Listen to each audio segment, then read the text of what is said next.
Ang context po ng school talaga ay congested. Dahil ang room po dito ay 6 lang. Ang estudyante po last year ay around 2,200. Sa labas po, nagtayo kami ng tent, doon po nag-i-stay ang mga teachers. Ang nakikita ko pong rason ay ang pagsulpot ng iba't ibang subdivision po dito. Ang experience mo sa baba, napakainit po talaga. Parang pagpapawisan ka kahit ayaw mong pagpapawisan ka talaga eh. Iba po ang nararanasan ng mga teachers na to, iba po ang sakripisyo nila. Dahil hindi po normal ang setting ng paaralan kumpara po sa mga teachers sa mga mas maaayos pong paaralan.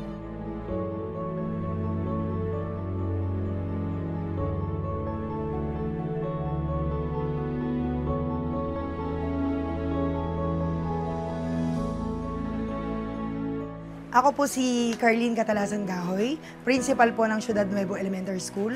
Ako po ay nanunungkulan na bilang principal sa school na to sa loob po ng 7 buwan pa lamang.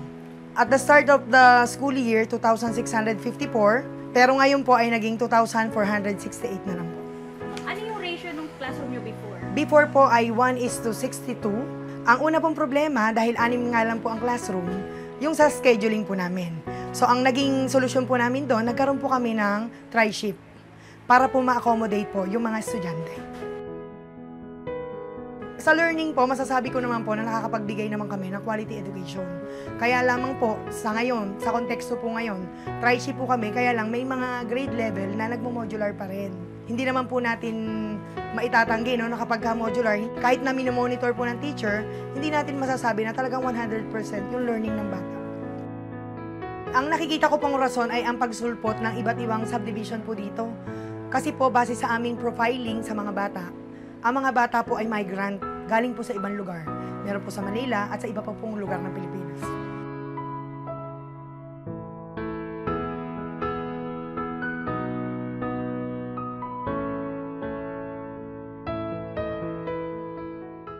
Ako nga po pala si Jebsin P. Hernandez. Guro po ako dito sa Ciudad Nuevo Elementary School. 12 taon na po ako dito nagtuturo at nasaksihan ko po ang mga pagbabago dito sa paaralan. Sa akin pong pagkakaalam, 2012 po ito na-establish. Bali, 2013 po ako dito na-appoint. So, nakita ko po na 4 na classroom lang po ang meron dito. Ang area po ay puro graba po. Tapos ang amin pong kantin dati ay para lang po siyang kubo, ganun.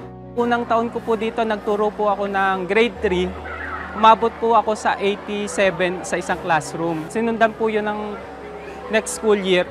Naranasan ko po magturo ng 115 sa loob ng isang classroom. Bali, ito po yung isa sa mga temporary makeshift room na ginawa namin. Ang tawag po namin dito ay cubicle. Ito po ay pansamantala lamang.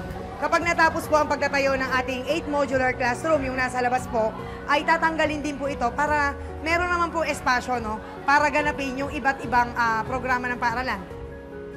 Ito po yung aming kantin. Pansamantala ginawa po namin tong classroom. Ang mga nandito pong bata ay grade 6. Ito po yung dating nasa tent natin sa labas. So ito po ay pansamantala lang. Pag nagawa po yung ginagawang 8 modular classroom, babalik din po sila doon. At naniniwala po kami na mas magiging maayos po sila doon. Pagkatapos po ay babalik na po ito sa dati. Magiging kantin na po ulit siya. Ito po ang pansamantalang nagiging faculty tent ng ating mga kaguruan dito po sa Ciudad Nuevo Elementary School. So kung napapansin nyo po, dito po sila gumagawa ng kanilang mga iba't ibang gawain po na pampaaralan. Sa tuwing umuulan naman po, sila po ay pumapasok at kami po ay nagsasama-sama po sa ating opisina po. Maging po sa mga iba pong room na pwede po silang gumawa.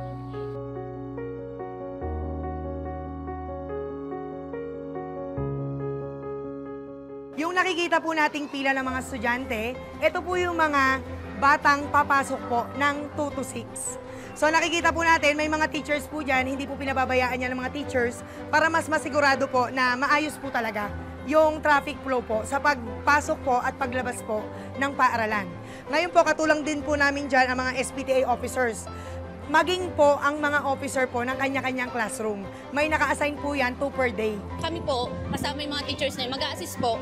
Kasi po, ang mga parents po dito is crowded po talaga. Gusto nilang pumasok. So, ang ginagawa po namin, sa gate pa lang, hinaharang na namin sila na hindi sila pwede pumasok dito. Kasi we can never tell naman kung siya po talaga yung sundo ng bata. Para makasiguro po kami sa safety ng bata.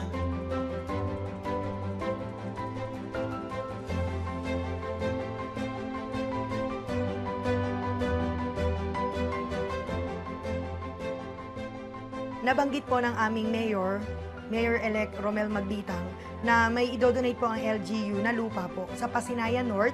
2 hectares po yun, hati po kami ng high school. So inaantay na lang po namin i-award yun.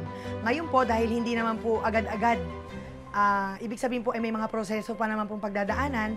For the meantime, para masolusyonan po yung congestion po sa school, nagpapatayo na po ngayon, may ongoing construction na po ng 8 modular classroom po. So ito pong nakikita natin, ito po yung ongoing construction ng ating 8 modular classroom.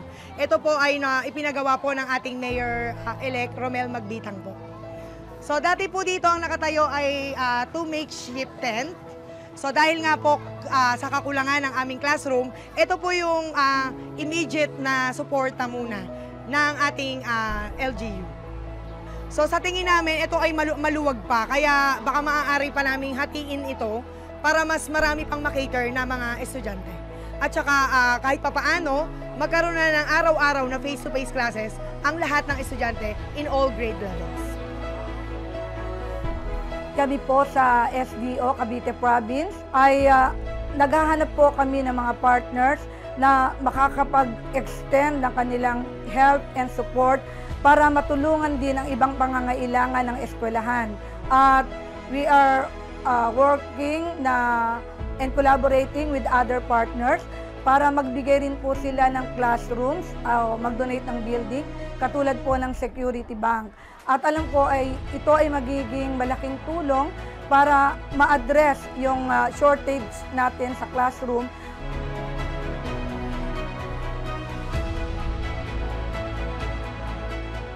Siguro mababawasan na yung shifting namin. Siguro from 3 shift, siguro mababawasan, magiging 1. Mas mahaba na yung magiging time ng mga bata dito. Kasi 4 hours lang po ang aming every shift, gano'n lang katagal.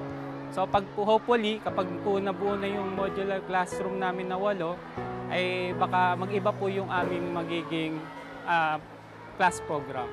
So, ang pinangahawakan namin, yung pag-asa, no? Pag-asa na balang araw, maaayos din to. At ang mga bata, makakaranas sila ng normal na setting ng pag-aaral. Maging ang ating mga guro, nakita naman po ninyo kung saan po nakastay ang mga guro. Bilang isang guro, kailangan maging positive ka sa lahat ng bagay. Kahit na napagdadaan mo yung mga ganitong challenge or ganitong mga senaryo, kailangan pumunta ka dun sa pwesto ng mga bata. Kung sila'y nahihirapan, pakita mo bilang guro na ikaw ay makakagawa ng paraan para maibsnan po yung kanilang mga pangangailangan.